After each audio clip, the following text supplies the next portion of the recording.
E vamos começar aqui a nossa noite, né, falando um pouquinho sobre esse tema e a conexão experiência do cliente. A gente está aqui num clube de experiência do cliente. Naturalmente, né, o D2C traz um desafio para as indústrias de aprenderem a conversar, entregar a experiência do cliente diretamente ao seu consumidor, que sai um pouco da zona do conforto, né, de que tinha sempre um intermediário fazendo isso de alguma forma. Mas eu vou deixar os especialistas falarem. Essa primeira rodada aqui, eu queria escutar um pouquinho de vocês, e cada um, claro, no seu contexto, trazendo, assim, eu falei brevemente do conceito, né? Mas aprofundando um pouco mais no conceito, a conexão com a experiência do cliente, e certamente cada um de vocês aqui, além de se apresentarem um pouquinho mais, que eu fui muito breve na apresentação, né? Eu vou passar a palavra para vocês para se apresentarem, darem uma boa noite para o pessoal, e, claro, falarem um pouquinho mais desse conceito, e como é que isso se conecta com a experiência do cliente. Então, eu começo, novamente, sendo cavalheiro com a Renata, ali na ponta. Renata, boa noite. Boa Sua noite. saudação ao público e sua primeira intervenção aí. Obrigada, Rodrigo. Boa noite a todos.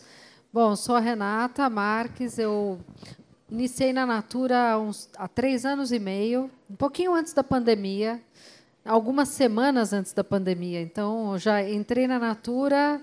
Na sequência, entrei para o metaverso, né? A gente ficou basicamente em outro mundo. Mas eu saí da linha branca, né? Trabalhava numa empresa de linha branca. Eu sei que tem um CEO aí de linha branca, era o concorrente, e fui para a linha colorida, né? E na linha colorida a gente sabe, como Natura, que é um modelo de não de D2C, tem o modelo de D2C, mas é venda direta. Mas eu vou explorar um pouquinho esse conceito, porque a venda direta não é direta ao consumidor, né? É a venda porta a porta.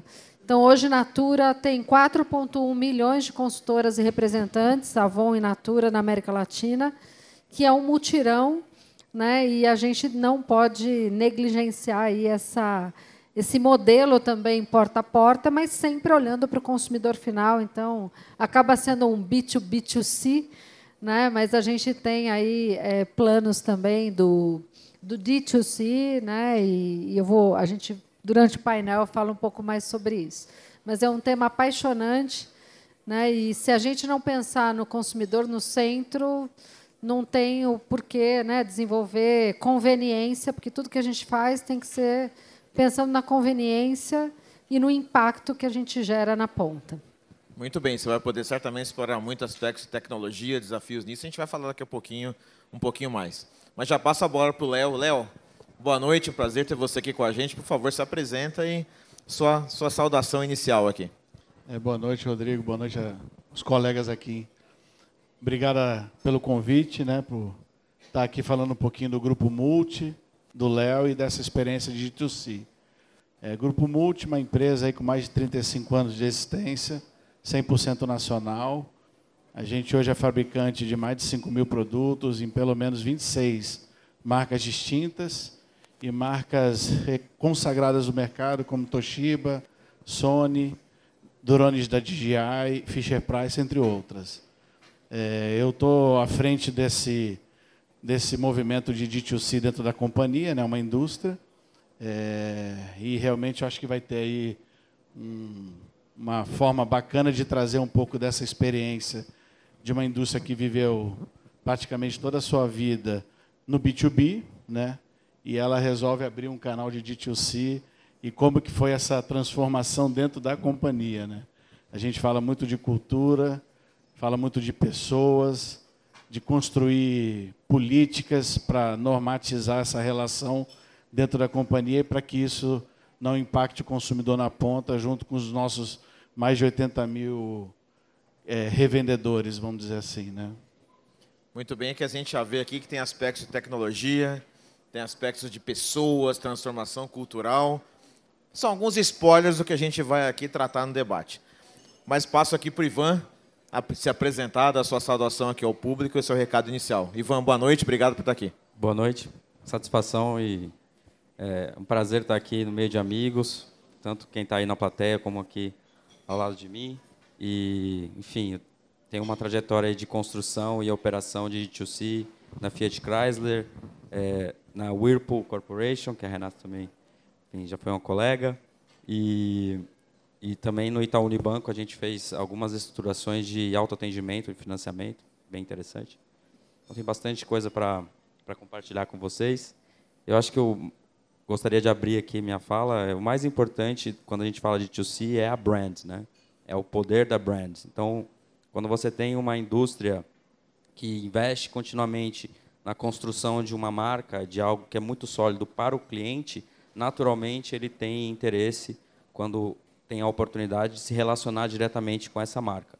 Então, é muito natural para o cliente ver a possibilidade de comprar direto de uma grande indústria, de uma grande empresa, e se ele é um over, se ele é alguém que admira essa marca, ele vai querer ser um early adopter disso, né? Então, sempre começa com o cliente, acho que a Renata falou super bem, o Léo também, mas acho que sempre também passa pela análise da marca, do estofo da marca, em se apresentar para o cliente, porque quando você entra no D2C, você tem competição também com gigantes, né? Então, por exemplo, uma marca como a Fiat, você tem competição com a GM, com a Ford, que são outras empresas enormes, mas quando ela passa a ter serviço direto para o consumidor, ela começa a ter competição não só com os próprios concessionários, como a Movida, a Localiza, são outros gigantes, né, que estão também estabelecidos nesse mercado e que não é fácil, né, trabalhar e chegar no mesmo nível que esses caras assim, em pouco tempo. Então, é um desafio realmente monumental para qualquer empresa e, enfim, mas ao mesmo tempo muito divertido. Então, é bastante interessante essa trajetória, erros e acertos aí. Ansioso para falar um pouquinho sobre isso para vocês. Boa, muito bem. Então a gente viu aqui, tem 3 dimensões importantes aqui, né, na saudação de cada um, né? Temos tecnologia, temos pessoa, temos marca, né? Que acho que essas 3 dimensões são muito relevantes. E também vou acabar de me apresentar, além de liderar aqui o comitê de experiência do cliente na Associação Movimento de Inovação Digital, também lidero, né, o time de, né, experiência do cliente da Recarga Pay e também faço parte do time da WCS. O Thiago aqui recentemente aqui acabou de fazer aqui o bate-papo dele. Né, e a gente aqui, tá, o Thiago está ali, a quadrilha ali, a gente também está celebrando nesse dia de hoje, uma noite muito especial, né, uma parceria da WCS com o Club IX, onde a gente vai estar realmente muito próximo de conteúdo, né, propondo também condições bacanas para todos vocês aí. Alguns já são alunos, mas queremos que todos vocês também sejam alunos aí da gente. A gente pode conversar mais sobre isso aí na continuidade aqui da noite, não quero tomar muito tempo sobre isso. Mas essa primeira rodada, aqui para a gente começar, eu quero começar com o Léo, escutando. Como é que foi o contexto, né, no caso de vocês, depois, claro, cada um aqui, a Renata também, o Ivan, mas o que moveu esse movimento D2C? Né? Qual foi ali o motivador? O que trouxe isso à tona? Bom, assim, quando me apresentei, eu comentei sobre a nossa linha de produtos, né, mais de 5.000 SKUs e mais de 20 marcas, né? Então, para a indústria fazer o sell-in desses produtos, dessas marcas, no revendedor, e considerando que são vários nichos diferentes, isso acabava trazendo uma dúvida nossa do qual era a capacidade desses revendedores absorver o maior número de marcas. E isso acabava não acontecendo, né? Então, grandes players do mercado que hoje revendem nossos produtos, eventualmente compravam de 400 a 500 tipos de SKUs distintos, né? E, obviamente, você precisava de uma força de venda grande para, dentro dos nichos de mercado, você atuar de uma forma mais profunda, né? Então, esse acho que foi o primeiro insight para a gente falar. Vamos experimentar fazer essa venda direta, né? E aí, obviamente, vem o outro insight, que é o quê? Como que vai ser a reação desse consumidor com todos esses diferentes tipos de produtos.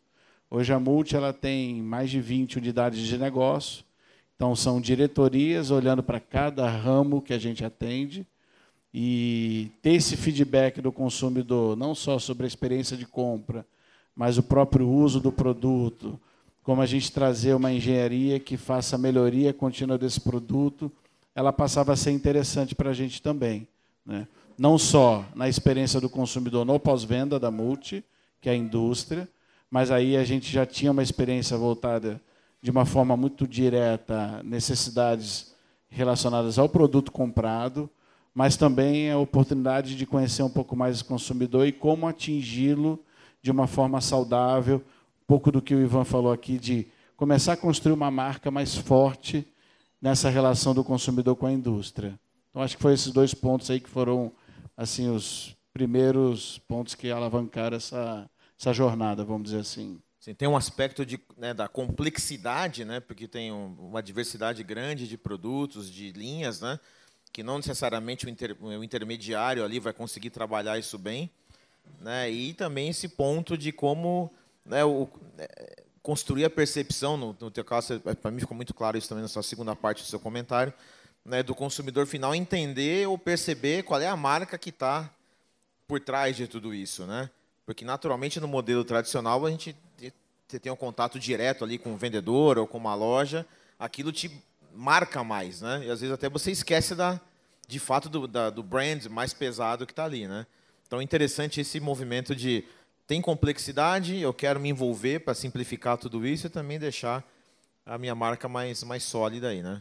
Se eu puder só dar uma continuidade, por exemplo, você imaginar que você vai fazer uma venda direta para o consumidor, que não vai ter ninguém trabalhando esse produto na cabeça dele para vender por você o produto, já é uma transformação gigantesca na indústria, quando ela passa em pensar não só no produto, mas também na embalagem, na forma como ela coloca esse produto dentro do online, né? Como que esse usuário enxerga esse produto num site e deseja comprá-lo. Isso, por si só, já é uma pequena pitada de uma gigantesca transformação que acontece numa indústria, né? Sim. Começa até a pensar mais na experiência, né? Coisa que talvez estivesse ali ou terceirizado ou deixado na mão de quem tem ali no front, né? Então, acho que traz uma provocação muito bacana para a indústria lá.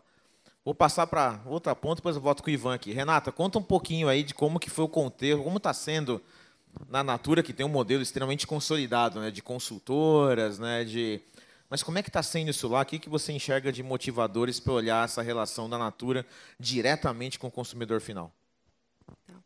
Bom, acho que indústria aqui, eu estou entendendo que a gente tem tanto indústria quanto startups, né? Eu acho que toda empresa que tem o produto físico, né, começou há anos atrás olhando, era muito product centric, era muito a qualidade do produto, né? Então era muito produto, né? Ali a engenharia do produto. A gente está vivendo uma era que você tem que ser consumer centric, olhar a jornada do consumidor final para a gente poder desenhar tanto o produto físico quanto toda essa jornada de experiência, de canais que ele quer comprar, né? Porque hoje quem dita o jogo é o consumidor final. Então, o consumidor não necessariamente quer comprar só da consultora, ele quer comprar online também, ele quer comprar na farmácia, ele quer comprar, né, ele quer comprar no Instagram, no social selling, né? Então, hoje, a gente tem que entender do consumidor para poder definir esses canais. Então, na Natura, hoje, a gente tem também, além das consultoras, 4,1 milhões de consultoras na América Latina, a gente tem mais de 900 lojas no varejo, né? Porque a Natura, a The Body Shop, a Aesop, né, que foi anunciada a venda aí agora no Q3, que é australiana, e a Avon, né? Então, a grande maioria é venda direta, Avon e Natura, mas a gente também tem muitas lojas da Natura, lojas próprias, lojas franqueadas, e a The Body Shop, né, que veio também para expandir o varejo. Então, a experiência, né, a gente tem desde experiência, falando de canais e tecnologia, experiência, é a experiência sempre do consumidor, seja o consumidor na loja física, seja o consumidor comprando da consultora, porque a gente também entende e analisa os dados do consumidor final, até para poder ajudar a consultora a fazer o sell-out dela, né, e seja o consumidor dentro do e-commerce, né, ou no Instagram. Ontem estava tendo live shopping de festa junina, lá de São João, online. Então, a gente tem toda essa questão do social selling. E a consultora, por sua vez, ela vai mudando de papel, né? Porque ela começou a consultora, que era o ding-dong, né? Tocar campainha, vender a revistinha. Hoje também a gente está digitalizando isso. Então, a revista é digital, ela manda para o consumidor via WhatsApp, o consumidor compra na revista. E isso daí também, ela muda o papel dela, porque ela pode ser também uma consultora só para gerar engajamento, porque cada consultora tem o seu e-commerce, né, onde a Natura faz a entrega direta para o consumidor final e ela só manda o link dela né, dizendo, olha, compra no meu e-commerce. Então, tem lá, natura.com.br/Renata. Então, quem compra naquele link, a consultora recebe também a comissão por ter engajado aquele consumidor final.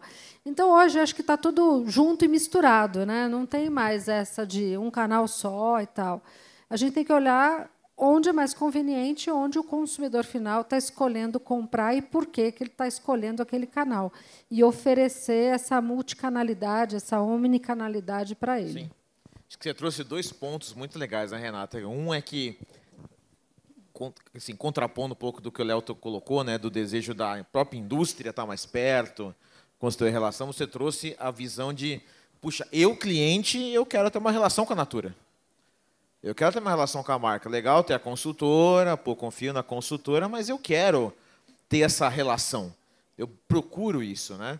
E, ao mesmo tempo, você também trouxe uma segunda dimensão, que é você tem um intermediário, que é a consultora, muito engajado, né? Que é parte muito forte da cadeia, né? Então, vocês fizeram de uma maneira, acho que, assim, extremamente habilidosa, né? De manter a força da consultora, porque você não pode queimar esse canal, né? E, ao mesmo tempo, não, você está comprando na Natura, mas é comigo, é na minha lojinha. Né? Você falou /Renata, /Rodrigo, /qualquer pessoa. Então, assim, tem um espaço para o D2C, mas a gente tem que entender que o cliente tem expectativa, tem a experiência que ele quer, mas eu tenho uma cadeia que eu preciso preservar. Mas nós vamos falar um pouquinho mais daqui a pouco na sequência disso, né? É isso, e elas são promotoras da marca, né? Então, muito, né? A Natura, lógico, desenvolve vários artefatos para facilitar a vida da consultora, para ela fazer o marketing dela, mas a quantidade de conteúdos que elas próprias constroem online é absurdo. Você olha no YouTube, tem muito conteúdo. Então, elas próprias fazem ajudam na fortaleza da marca, né, dentro de todo o processo. Sim. Eu deixei o Ivan por último aqui na rodada, não foi à toa. Eu quero que ele comente um pouco do contexto, do que ele viveu nas experiências dele, de o que motivou, né, as indústrias que ele trabalhou a ir para o D2C, mas que você também começasse, Ivan, a puxar já a segunda rodada, que é os desafios.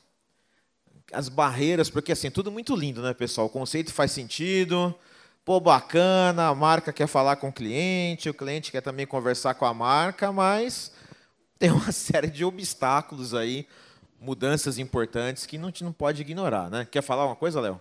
É para dizer a verdade, né? Dos obstáculos. Né? Exato, porque a gente aqui, até puxando com a WCS, que a gente fala muito, que não queremos romantizar, é prática, é realidade, né? Mas conta pra gente, Ivan, um pouco dos contextos que você viveu na tua carreira disso, e também um pouco já puxando aí o fio da meada dos desafios. Boa. Então, acho que quando a gente conversa sobre começar um D2C, acho que a gente tem que colocar algumas bases que eu acho que são comuns para qualquer indústria, né?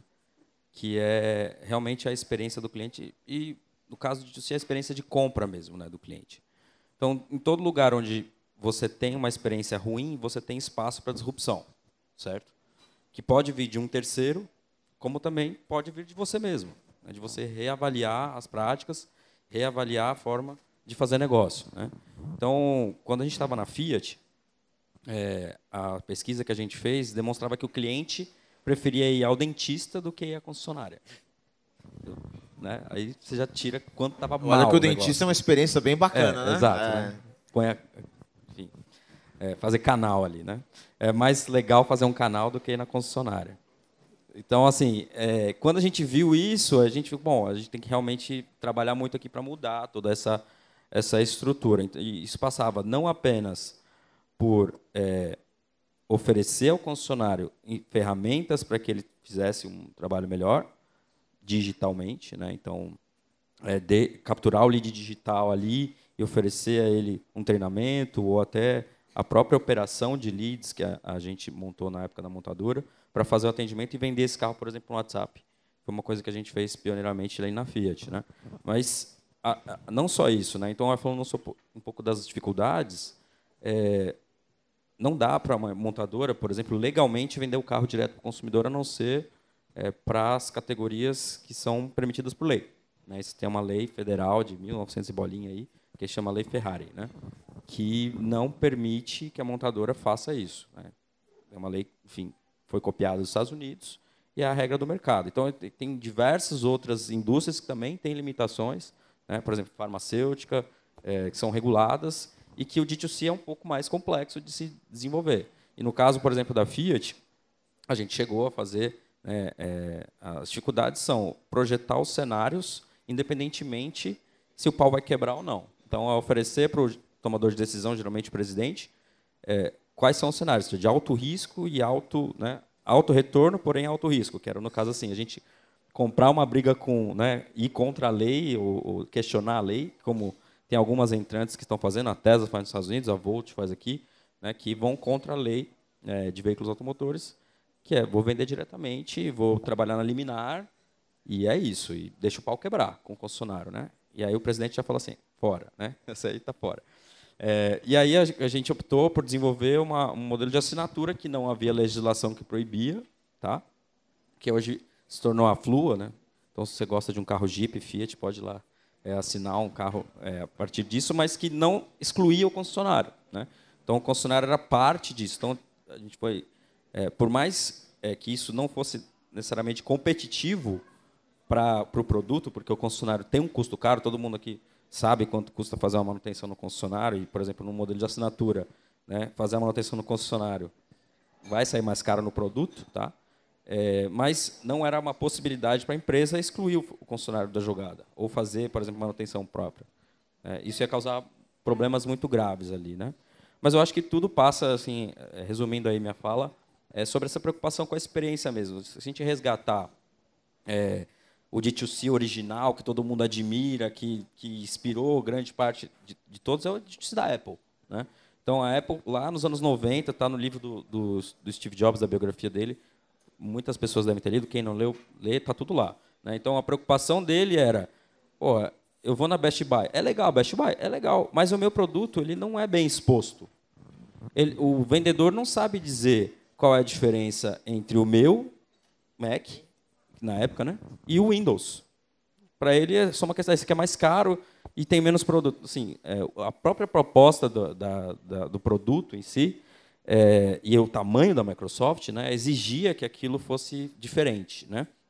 Eu não sei se vocês se lembram, mas a Microsoft na época tinha 90 e poucos % do mercado de computadores e na época só tinha tela de mesa, não tinha nem tela de bolso ainda, né?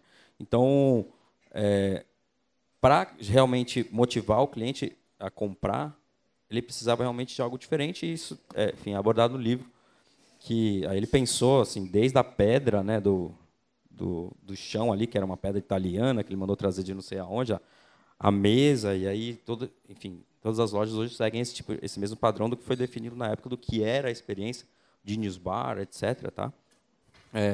E logo depois o e-commerce também. Então, acho que se a sua marca tem uma preocupação grande com a experiência que você vai prover para o seu cliente, independentemente se você tem um intermediário ou não, você está pensando em D2C. Independentemente se é você que vai fazer a venda ou não, né, você precisa ou criar um canal ou criar os mecanismos para que o cliente se sinta... Né, porque a concorrência de serviço hoje, basta um Spotify aparecer, né, basta um Netflix aparecer, que o nível de serviço sobe e vai lá para cima, e as expectativas também. Então, é necessário para todas as marcas, todas as indústrias, pensar na experiência como um todo, seja de compra, seja de manutenção ou qualquer peculiaridade que tenha nesse determinado produto. Não, acho que além, você trouxe vários pontos interessantes. Acho que esse último que você trouxe aqui, né, de surge um Spotify, Netflix, assim, traz muito à luz o ponto de que a competição de experiência, né, ela excede segmentos, né? Então, na visão do cliente, ele vai virar para Whirlpool, ou para Fiat, ou para Volkswagen, Multilaser, Natura, qualquer Recarga Pay. Cara, eu quero ter uma experiência igual tem na Netflix. É isso. E o Netflix é um D2C de conteúdo, né? Exato. Então, assim, mas é que eu não sou... Cara, não estou perguntando quem você é. Eu estou dizendo o que eu quero. Tem um cara que entrega. Você devia tentar fazer uma coisa parecida, né? Então, isso que você trouxe esse ponto importante. E, além, eu acho que outro aspecto legal que você levantou é que a gente também enfrenta, muitas vezes, ou aspectos regulatórios, protecionismo de mercados, né? Porque quando a gente quer inovar, disruptar, a gente acaba batendo de frente com muita coisa que está instituída para proteger o sistema que existe, né? E aí, por isso que é tão difícil a gente inovar e romper com o que está acontecendo no dia a dia. Então, ótimos pontos que você trouxe aqui para a gente. E aí, Léo, conta aí. Na Multilaser é fácil, né? Tranquilo, sem barreiras, sem desafios. Conta aí. O microfone está funcionando, não? Não. Oi. Ele falou um palavrão no início aqui, falou que foi foda, mas... É foda, foda.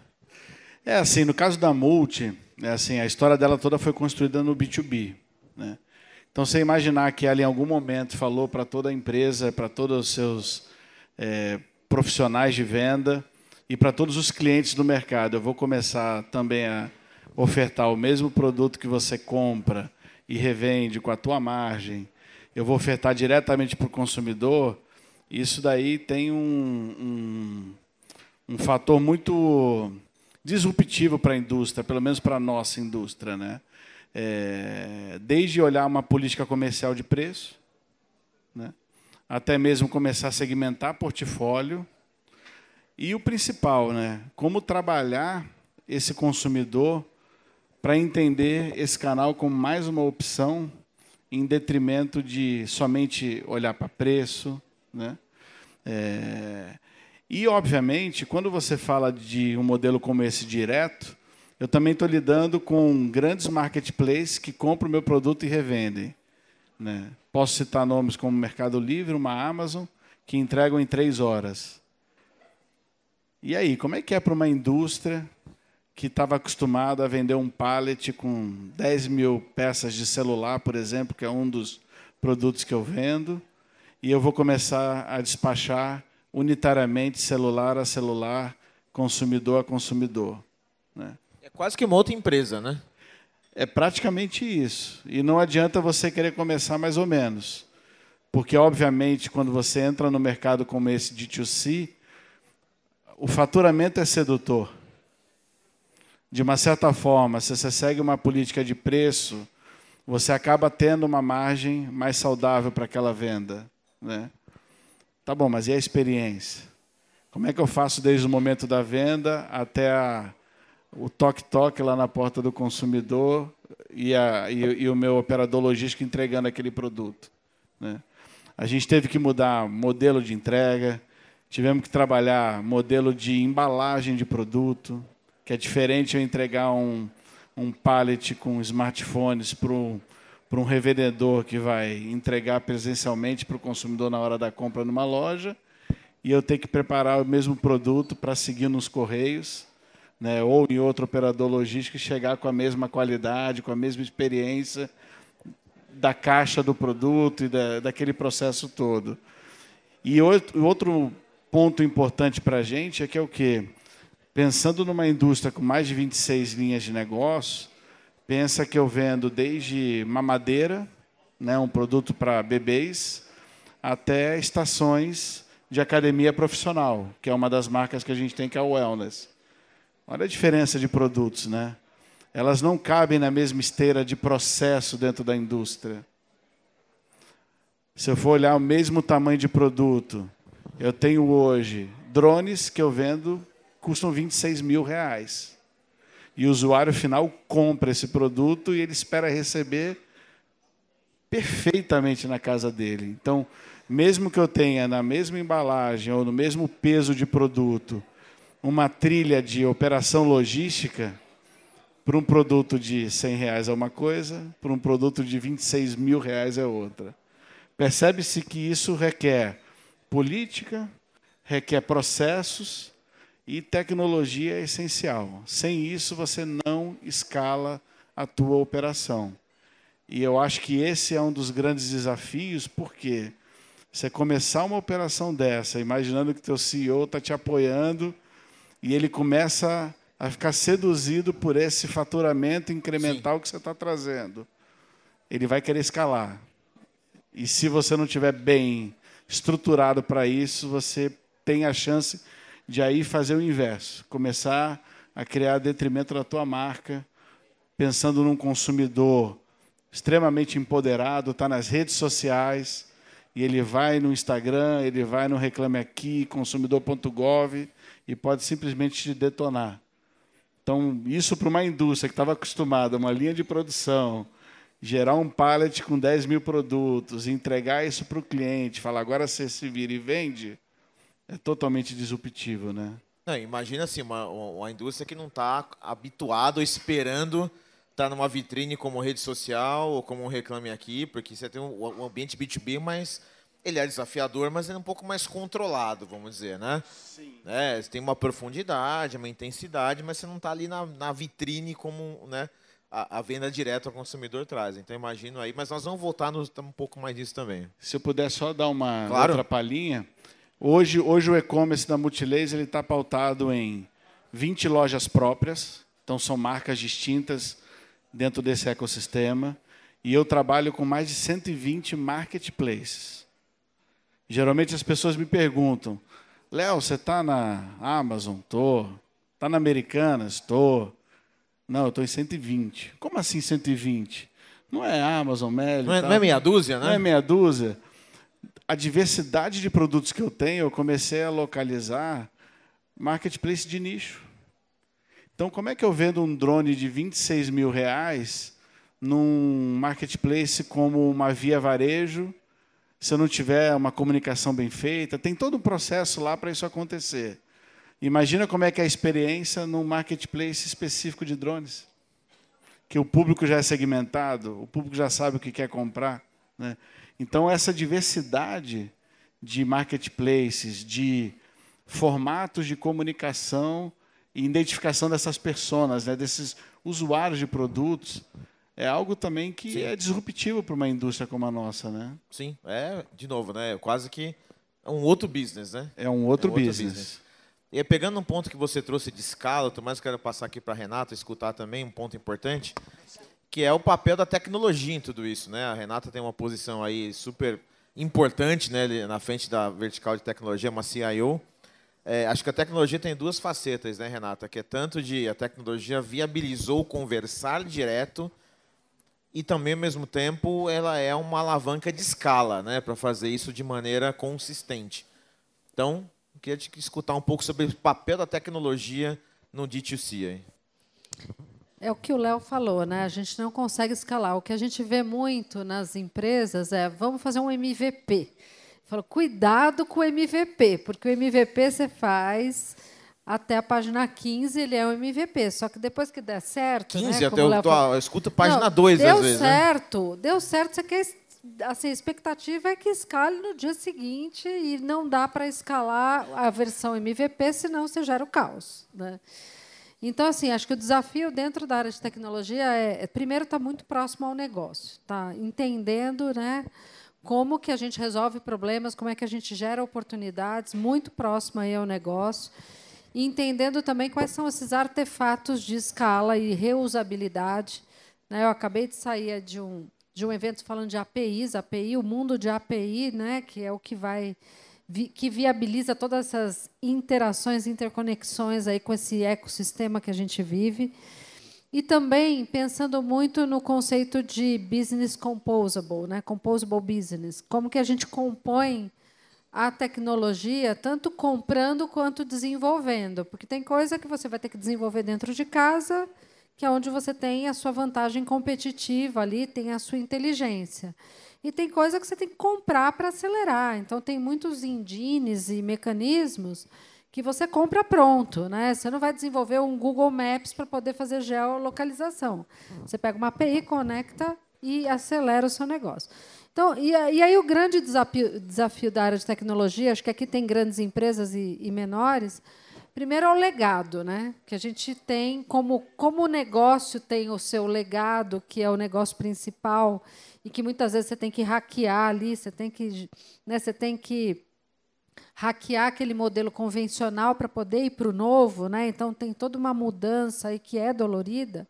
Na tecnologia não é diferente. Você tem muitos ativos na companhia que viram legados muito facilmente com a velocidade que a gente evolui, né? Então, em tecnologia, assim, invisto muito em arquitetura para poder reusar os ativos e invisto muito em dados, porque tudo que a gente faz gera dados, e com dados você tem insights, e com insights vocês também geram novas avenidas e possibilidades de novos Sim. negócios, né? Então, é um pouco da nossa agenda aí para poder digitalizar e digitalizar nossas consultoras, Sim. no caso, né, para poder gerar o impacto positivo também. Esse aspecto que você comentou, né, que a digitalização, né, além de ela poder gerar escala, poder gerar essa possibilidade de conversar diretamente com o consumidor, traz muitos dados, né? E é um ponto que eu quero reforçar aqui, o quanto que a experiência do cliente é algo que a gente tem que gerenciar de maneira pragmática, né? Zero romantismo, números, indicadores, entender o que está dando certo.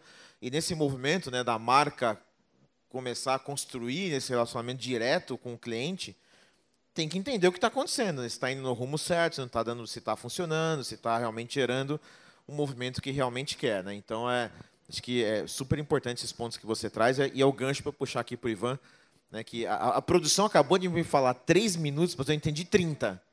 Então, a gente pode falar um pouquinho mais que 3, né? Tem uma gordurinha aqui, mas está no time aqui, eu estou vendo o relógio aqui, está passando mais rápido do que eu esperava. Mas, Ivan, queria te escutar um pouquinho sobre... também você tem uma vivência muito bacana.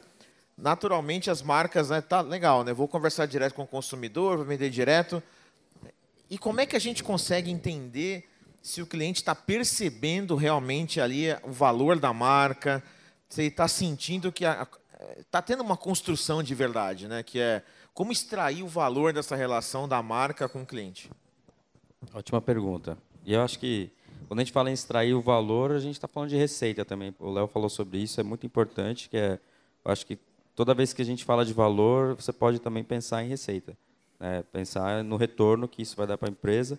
E eu acho que essa extração ela tem diversas formas de ser mensurada e varia um pouco, né, de indústria para indústria. No nosso caso, por exemplo, na Whirlpool, a gente estabeleceu alguns algoritmos para entender o valor de cada cliente. Porque, por exemplo, todo mundo deve passar por isso aqui, quem faz aquisição de cliente, quanto está caro, né, o quanto inflacionou o valor de Google, de Facebook, enfim, de plataformas digitais. E então, o que você está falando é fundamental para o negócio, né? Que é fazer a manutenção daquele cliente, e a partir do momento que eu conquistei ali a confiança dele, eu só ampliar esse valor percebido dele e receita, né? Então, por exemplo, lá a gente calculava muito na Whirlpool, se eu estou pegando o cliente jovem, em começo de jornada, né? Então, a gente calculava uma janela de 57 anos, tá? Que era assim, desde o seu primeiro eletrodoméstico até o seu último, havia assim, dezenas e dezenas de compras, né, muito mais frequente do que você percebe, porque a sua janela de compra, dentro de 57 anos, ela vem várias vezes por diversos motivos, seja, por exemplo, está chegando um novo membro da família, você vai precisar, né, por exemplo, eletrodomésticos novos. Você está num lugar menor, então você vai precisar trocar, a sua geladeira não cabe mais. Então, tem uma série de questões que drivam a compra do cliente, mas acho que o mais importante é você ter um arcabouço de dados, e aí pegando o gancho do que a Renata falou, que te permita fazer essa análise e, mais importante, fazer essa análise de forma sistemática, certo? Então, estou falando aqui de algoritmos, de uso de inteligência artificial, automação, tá? São todas essas possibilidades tecnológicas hoje que qualquer varejo ou D2C possui para poder realmente fazer esse contato com o cliente, trabalhar essa relação e fazer a extração de valor. Muito bem. Rodrigo, Renata, posso por favor. completar? Claro. Só, acho que além, né, da receita, e aí é um indicador aí que a Natura usa muito, que se chama IPNL, que é o Integrated P&L. E dentro desse indicador, a gente olha o impacto econômico, financeiro, e social e ambiental, né? Então, só um dado. Hoje, R$ 1 de receita da Natura gera um impacto de R$ 2,7 na sociedade, no planeta. Bacana. E aí tem o Natura IDH, né? Que é o IDH das consultoras que entram na rede, o quanto que sobe e tal, onde no último ano subiu esse IDH, muito pautado com educação financeira, que a gente provê, com toda a parte de saúde e digitalização da consultora. Porque hoje, no mundo, na sociedade que a gente vive, se a gente não se preocupar Educação já é um tema que a gente tem que se preocupar, mas a digitalização, né, a educação digital, se a gente não se preocupar com isso, a gente vai ter muito mais analfabetos do que a gente tem hoje, né? Então, é uma métrica também que a gente usa para poder falar do valor da marca, Sim. do impacto que a gente gera na sociedade. Bom, eu sou entusiasta de métricas, a gente tem que metrificar realmente tudo, né, e transformar impacto no negócio, que é o que você trouxe, e também o impacto no cliente, né? Legal ter propósito, uma coisa toda, né, de olímpica de impactar, mas tem que aterrissar no preto e no branco, né? Antes da rodada final e a produção puxar minha orelha, alguém teria uma pergunta? Um espaço para uma pergunta sempre cabe. Alguém quer fazer uma pergunta? Eu sei que é concorrer com vinho, com queijo e com a comida é difícil, mas... Tem uma pergunta aqui, eu vou aqui no meu amigo... Buongiorno. Só pergunta, meu caro.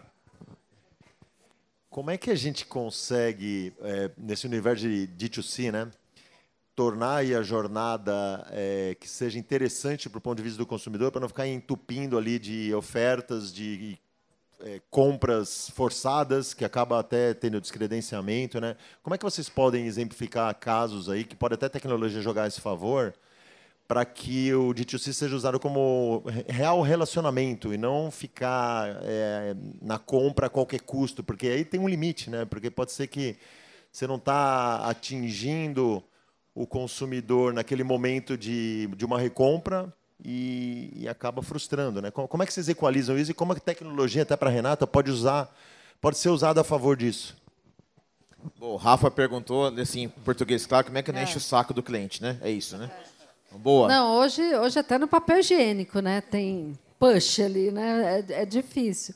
Não, você clicou no botão, você fala, ai, meu Deus, por que eu cliquei? Porque amanhã vai ter 300 e-mails do assunto. Não, mas eu acho que assim, esse loyalty loop, né, que a gente está falando, dessa fidelidade do cliente, vai além do... Acho que as companhias investem muito nesse engajamento pré-compra, né, muito comercial, mas vai muito além. Você tem que ter a experiência de entrega, né, entregou, prometeu na data certa, entregou na data certa, na qualidade, né, tem a questão da embalagem, né, que o Léo comentou aqui, essa individualização dependendo do canal. Então, tem uma série de questões ali da experiência, de como que a consultora abre a caixa, qual a experiência, ou é o consumidor que vai abrir, o que está escrito na caixa. Na Natura, eu sou consultora também, né? E cada vez que vem uma caixa, com as legendas que vem na caixa, sabe, juro, me toca, porque eu falo, putz, é uma preocupação ali da experiência na entrega. Então, acho que é tudo isso. E falando desse marketing pesado que tem, é usar muito analytics. Então, a gente tem um controle bem grande de, assim, putz, acabou de mandar uma campanha, entender se aquele cliente já recebeu da campanha da semana passada, fazer toda essa curadoria ali de quantidade de assédio, né, que a gente faz, para não ficar coisa chata e demasiada. Tá? Então, acho que é usar o analítico não só para fazer enxurrada de push, mas para ser muito individualizado e personalizado para aquilo que ele precisa. Né? Então, entendendo a necessidade dele e oferecendo aquilo que ele, de fato, quer. Vai lá, Léo. Se eu até puder complementar, isso que a Rê falou é uma grande verdade. Assim.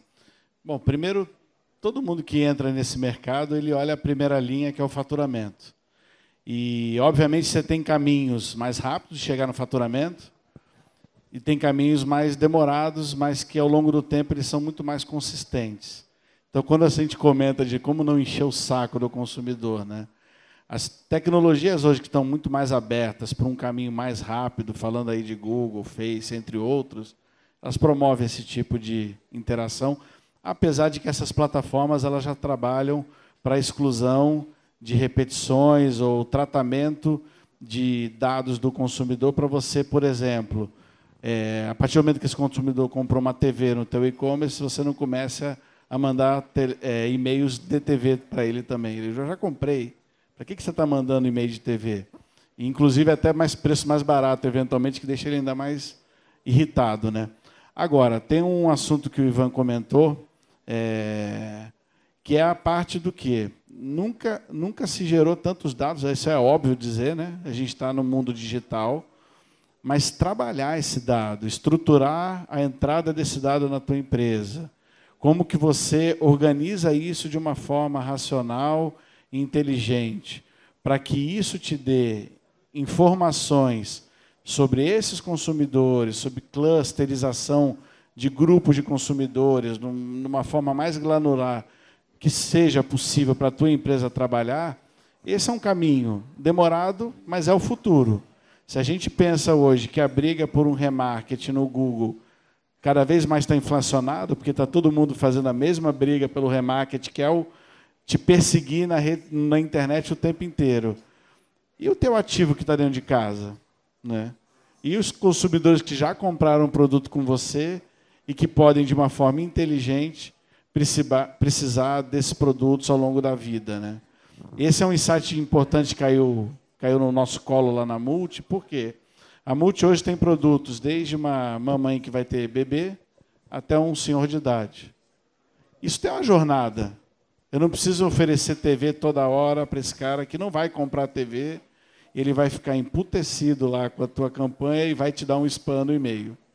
Mas se eu souber quem é esse consumidor, se eu organizar esses dados, e aí tem um trabalho gigantesco por trás disso, eu começo a acompanhar a jornada de crescimento dele.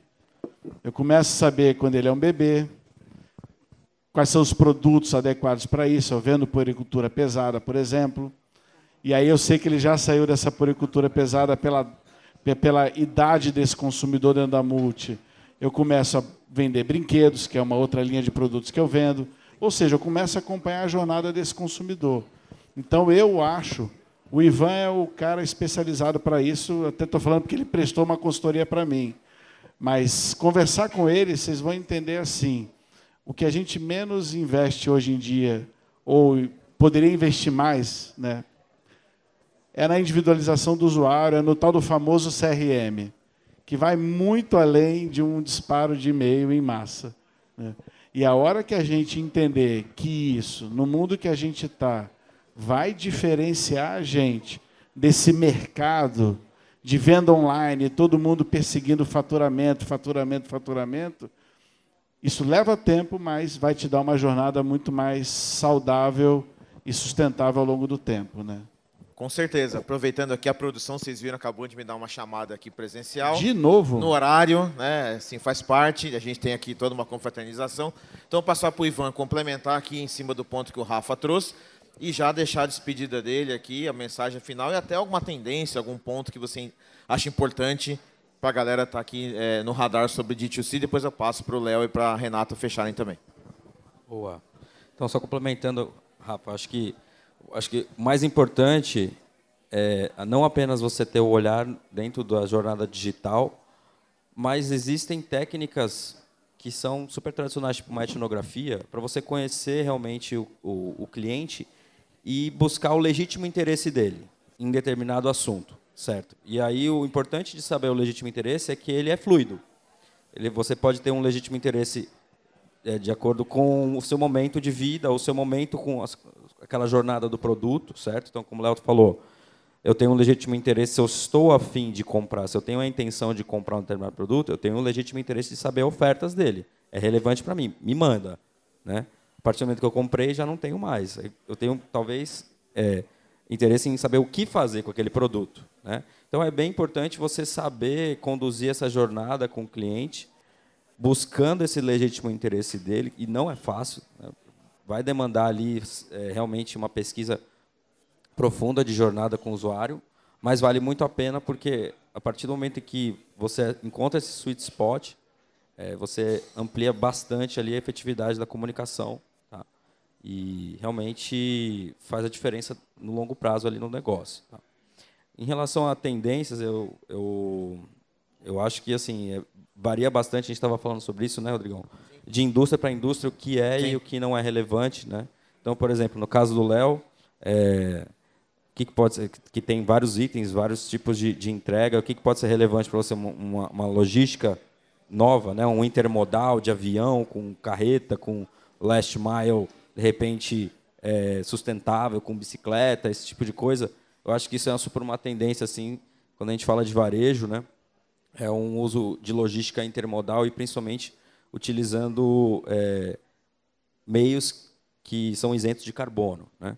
Mas eu acho que, assim, eu gosto muito de uma frase do Mark Cuban, que é um investidor famoso dos Estados Unidos. Ele fala assim: eu só invisto em empresas que têm inteligência artificial como core, certo? Então, assim, é o futuro isso daí. Então, se tem uma tendência que todo mundo precisa estar ligado, que vai vir para todos, independentemente da indústria, eu diria essa. Não estou falando de ChatGPT somente, né? Tem provedores de tecnologia aqui, já falaram. Então, assim, o quanto a sua operação tem esse nível de independência, vamos dizer assim, né? O quanto é necessário ali a intervenção humana para que as coisas aconteçam e o negócio corra. Eu acho que é mais sobre isso, tá, do que a reflexão sobre o fim e não o meio, né? Exato. Então, o fim seria isso. Então, assim, quanto mais automatizado, melhor. E aqui tem um monte de gente especialista em CX aqui, né? Acho que tem um ChatGPT, é uma possibilidade muito forte para a atuação de muita gente.